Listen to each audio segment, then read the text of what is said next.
This is Ngoma Gate. The accident happened just down there, about 2 kilometers.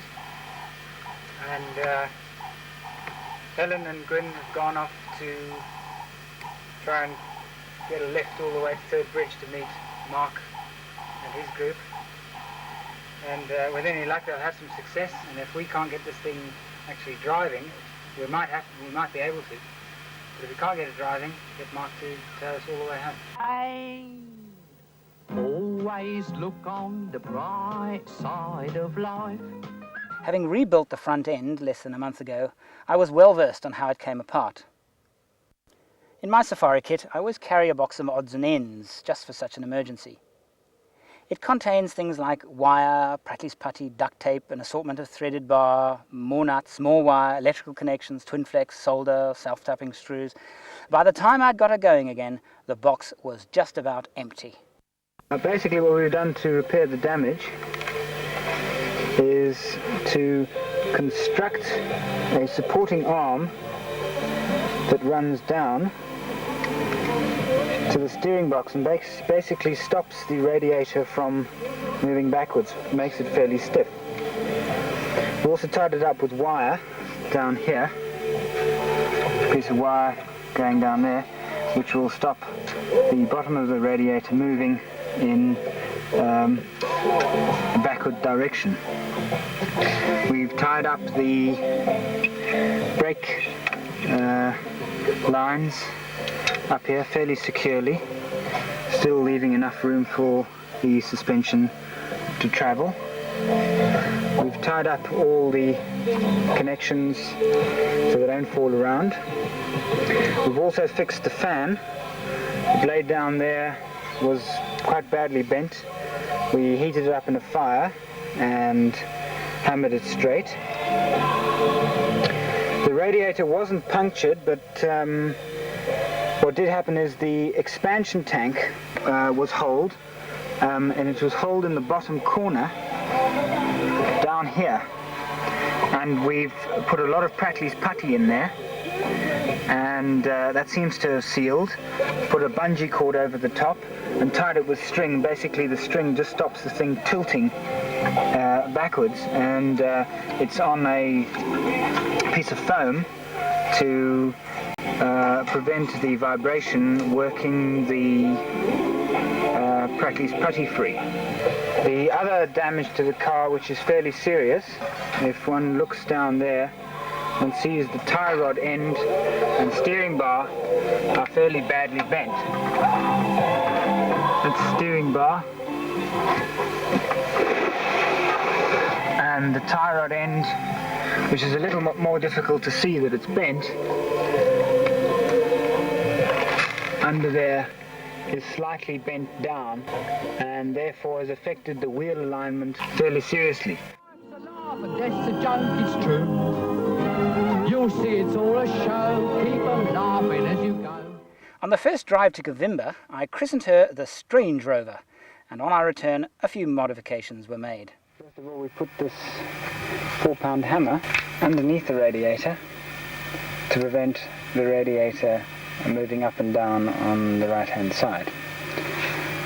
The other thing, the winch cable we've taken from the winch up and supporting the radiator as a safety to stop the radiator moving back and hitting the fan. We drove like this all the way to Johannesburg. At the border post the officials were amazed. What happened, one asked. It's your bad roads, I said. Everything just fell off. Looking at me half seriously, he said, was it the Nata Mound Road? Not able to face doing the rebuild all over again, a panel beater took over and at the same time resprayed her Lincoln green. And so with my Range Rover looking better than ever and with no body work to keep me occupied, I decided to change the gearbox.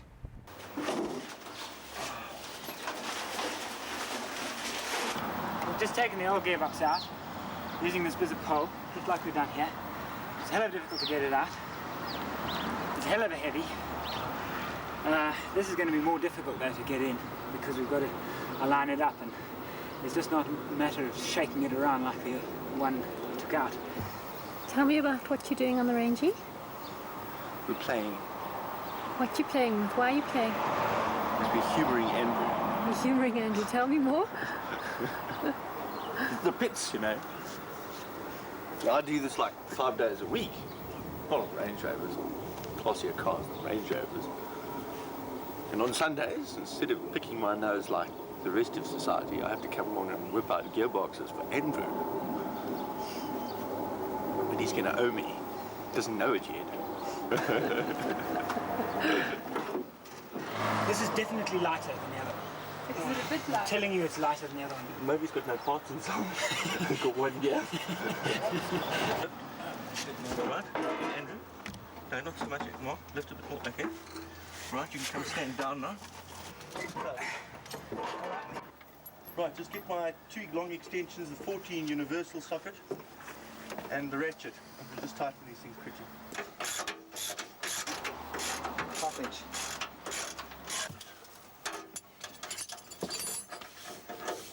This was a good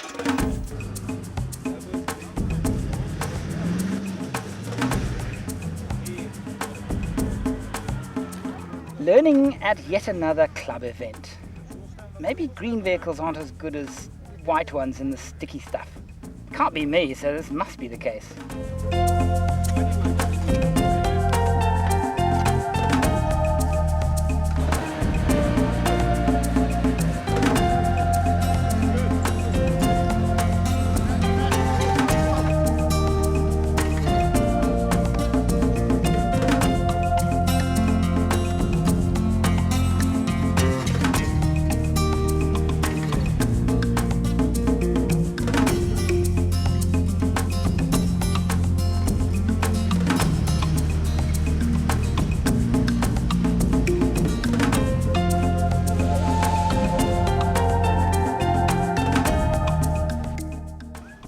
About a year later, I considered that one Land Rover in the family was one too few.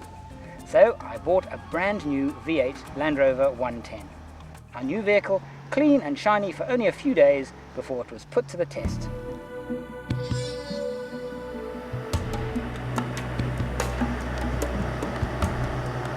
We're 70 k's from the Botswana border. It's the Easter weekend, 1990. Andrew and I have been sharing our house with a whole lot of monsters who call themselves staff, and we're actually sick of it. So we've packed up our little car, and the two of us are off to Kutsi for 4 days.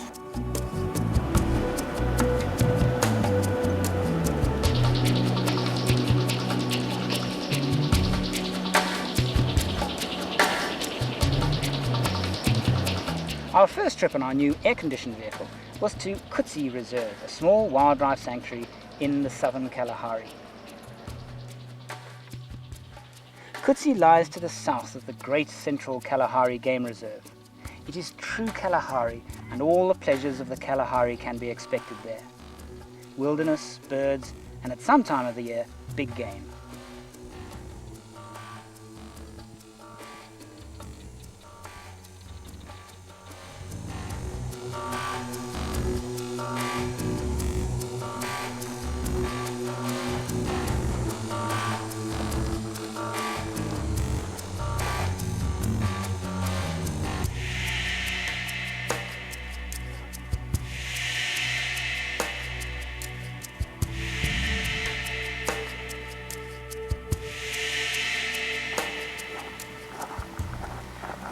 Hello, my name is David Attenborough.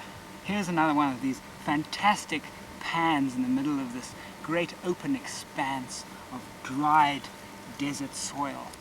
And in this pan are more of these fascinating creatures, these small insects that occasionally give away their presence by making the mud look as if it's boiling. The insects are an anomaly to me. I have no idea what they are, and so we'll go and find some more animals we know more about.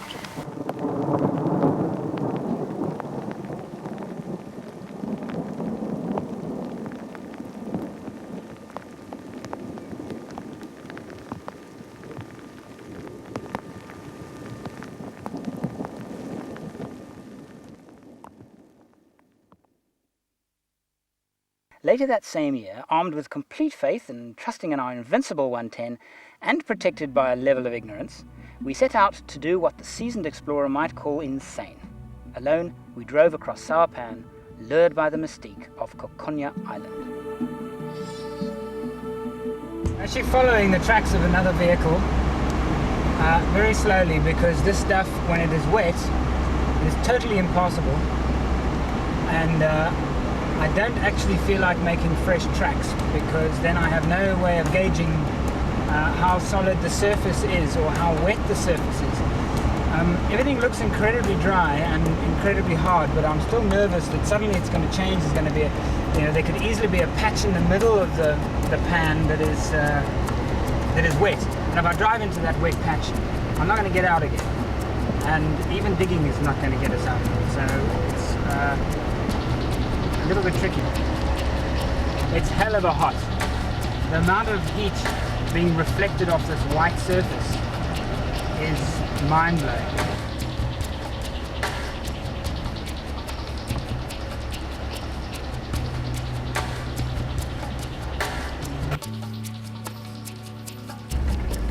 Alright, we've actually arrived now at the edge of the island.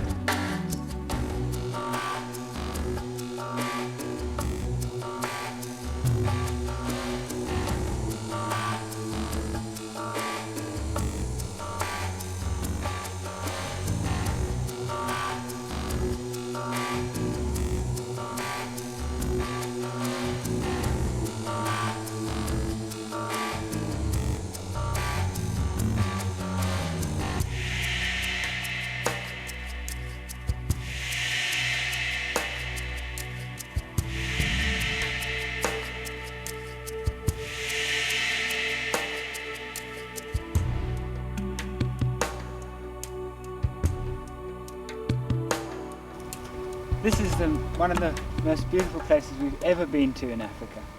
It is so quiet, it's unbelievable. You can actually hear the blood being pumped through your ears, it's so quiet.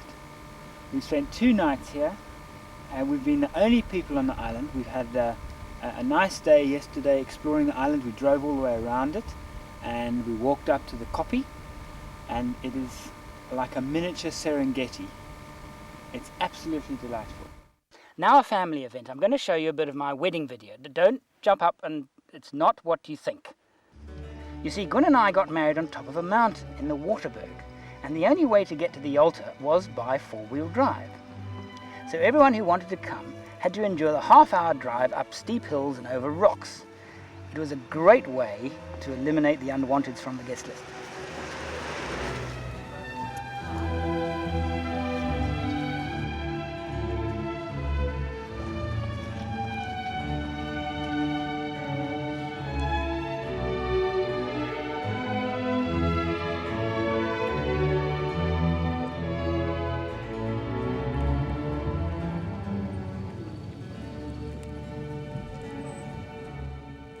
Guests were ferried up the mountain in 2 shifts to wait for the arrival of the bride in the white stretched limousine.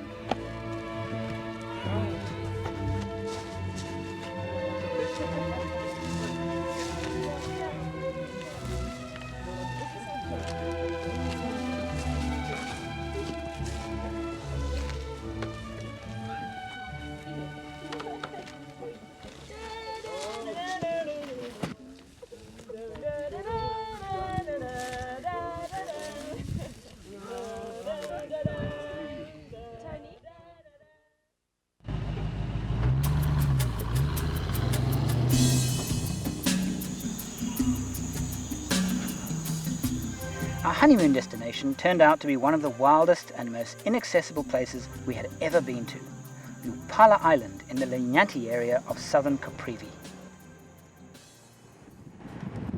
We've just arrived at Linyanti, and village behind us, village called Sangwani, and we've come across the first channel of the Linyanti River, but there doesn't appear to be a place to cross. The track is supposed to wind its way in around these reeds, so we're going to have a walk, see if we can find the track.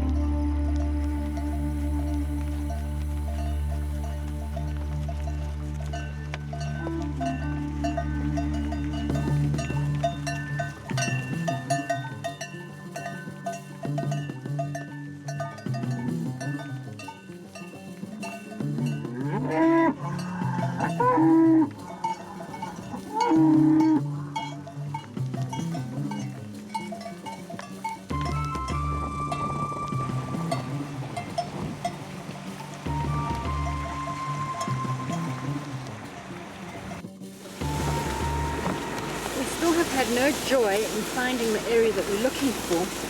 So right now we're just doing some trailblazing to see if we can pick up a track or find an area where we can safely cross.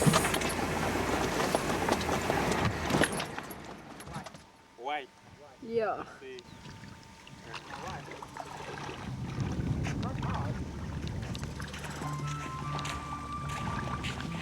No crocodiles here. Pardon? No crocodiles here. I don't know, but there are. Let's die together. Please don't die, either of you. Don't die, either of you.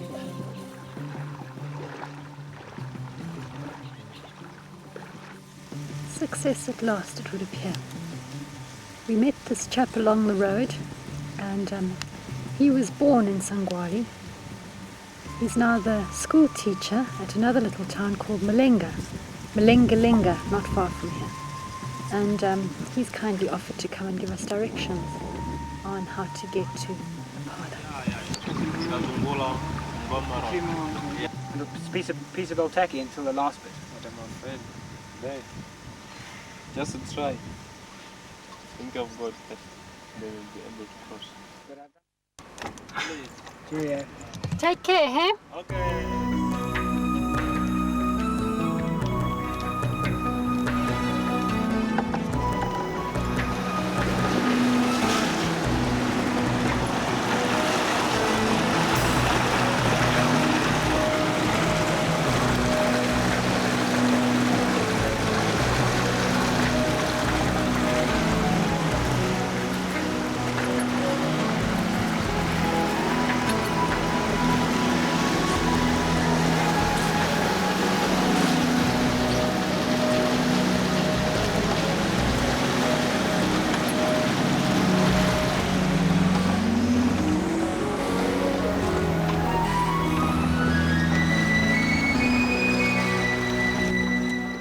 Beautiful.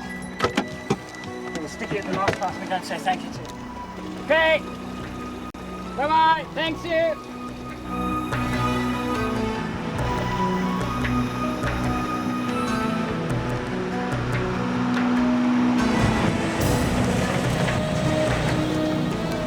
We're on Lapala Island after a fairly hair-raising river crossing.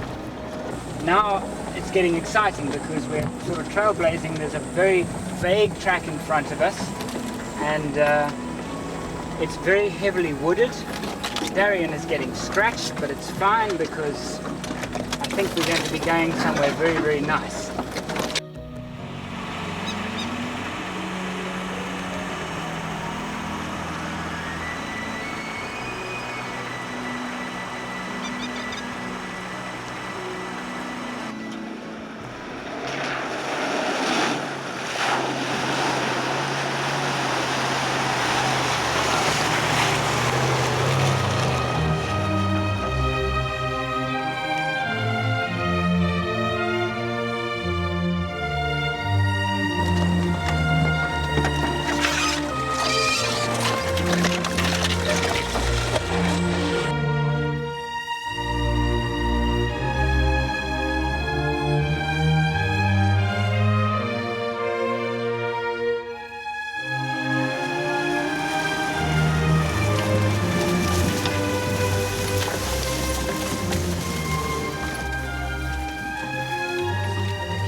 We're sitting here in the Land Rover.